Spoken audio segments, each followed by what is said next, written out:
think social media is an incredibly powerful tool that we've all got to embrace. And it's just another form of marketing, right? Yeah. We used to do it with magazines, leafleting, all kind of, different ways of marketing. We're marketeers after all. So it's a very important part of the business.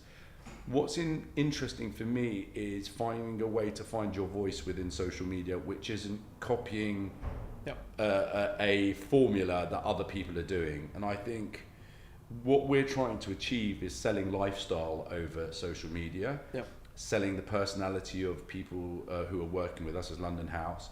And I don't want it to be sort of just pretty people showing people houses and saying the same thing all the time. I'd like to add value to the consumer, because when I'm scrolling through social media, if I see the same person doing the same thing all the time, I just switch off. And I think the most important thing about estate agency, and something that I think we've got to get away from, is that we're not saving the world. It's not about the broker.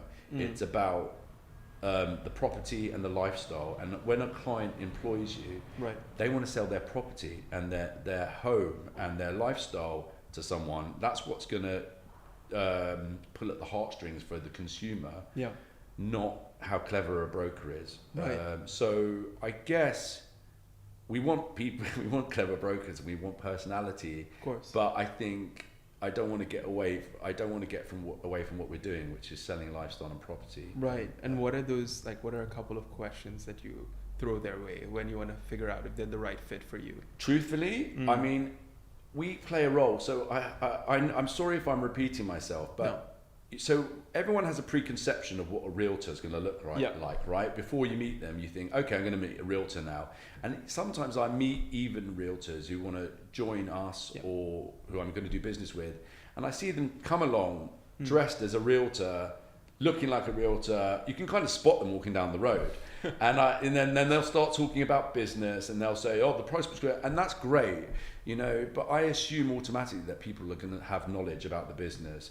Really what I care about is the person, and really when I ask people questions, I actually want to know about what they do outside business, what their lifestyle is like, what their background is, where they grew up, because that's more interesting to me. Yeah, and that's what, at the end of the day, when you think about the things that people relate on, I always use the example of the Whoop, because, there's a few people in London, when you walk around, they'll have a Whoop on. Right. And within that instant, they care about fitness, and they care about monitoring their health, or there's an interesting story about how a friend recommended that to them.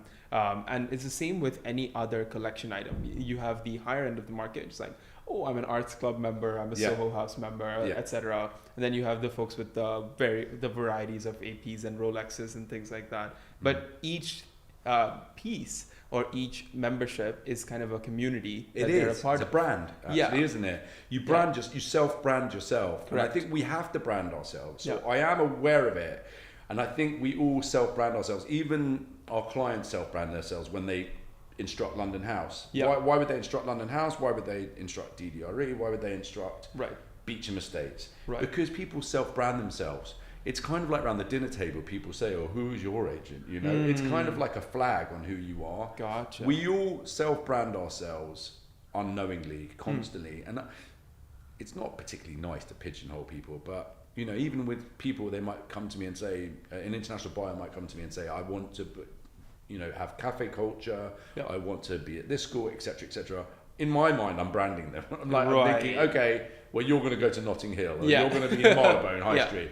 Probably not right to do it, but we all are very busy. So I guess we do self-brand ourselves. I guess I don't like overthinking it in a way, but we subconsciously, holistically, that's what I look for, I guess, when I meet people. Yeah. How would you brand me?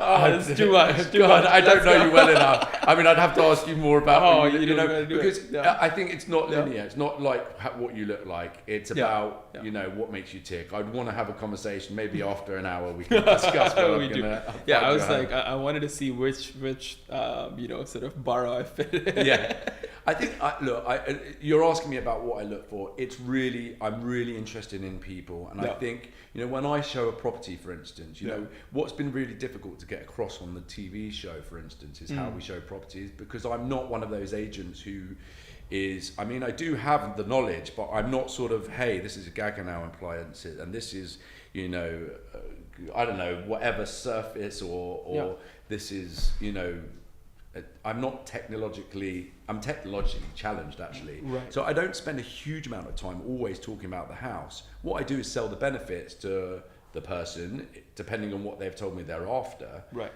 But I spend more time getting to know the person and what makes them tick and what their tick box is. Very interesting. And then I can resell that back to them if I'm not just as a trick. I'm trying to find what drives them. Right.